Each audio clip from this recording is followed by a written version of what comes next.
Hello, good people. Welcome to my YouTube channel. This is your girl, Caroline Lontubu, a real estate developer, a mentor, and a trainer.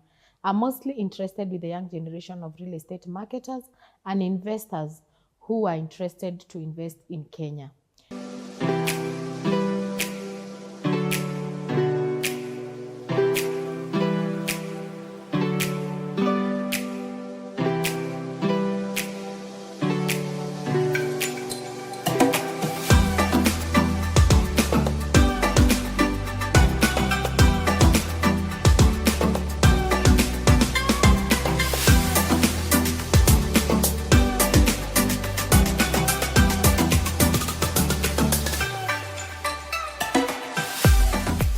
Today, I want to talk to my fellow developers or people who want to invest with either big lands or small lands buying directly from the owner.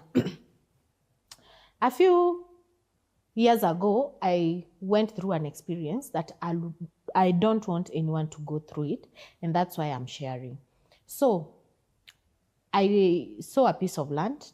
It was marvelous. It was beautiful. The title was okay. The amendment maps were good. And so I sat down with the owner.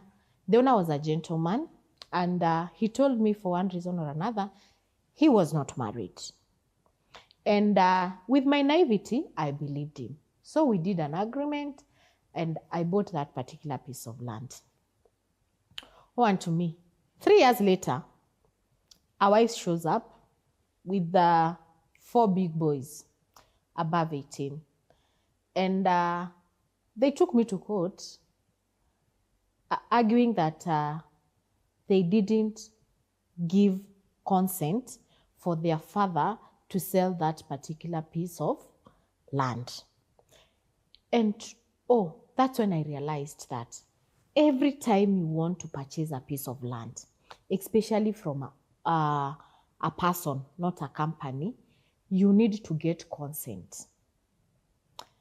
You need to get, if you're buying it from a husband, you need a consent from the wife. If they tell you that they don't have a wife or they are separated with the wife, let them write a letter and commit that they are the only decision makers for that particular piece of land. If they have children above 18 years, they also need to write for you a consent to make sure that these children will not come and say later that they didn't know that the father or the mother was selling for you this particular piece of land. So to my fellow developers, please, every time you're purchasing a land from a family or from a grown-up person who is above 18 years, ask them if they have a wife or if they have a husband.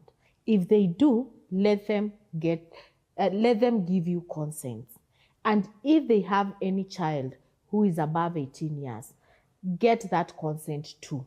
So at the back of your agreement, make sure that you get all these consents and keep them well, because it can even be a trick from this family that they sell for you this land, and then after 2-3 years down the line, when you have already subdivided and even resold to third parties, they show up and say that they didn't know that the father sold the land.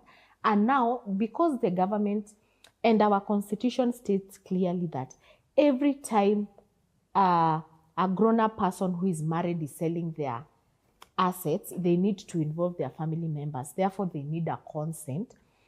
You can easily lose that land if you don't go through that direction. So this is to you. Don't make the mistake I made.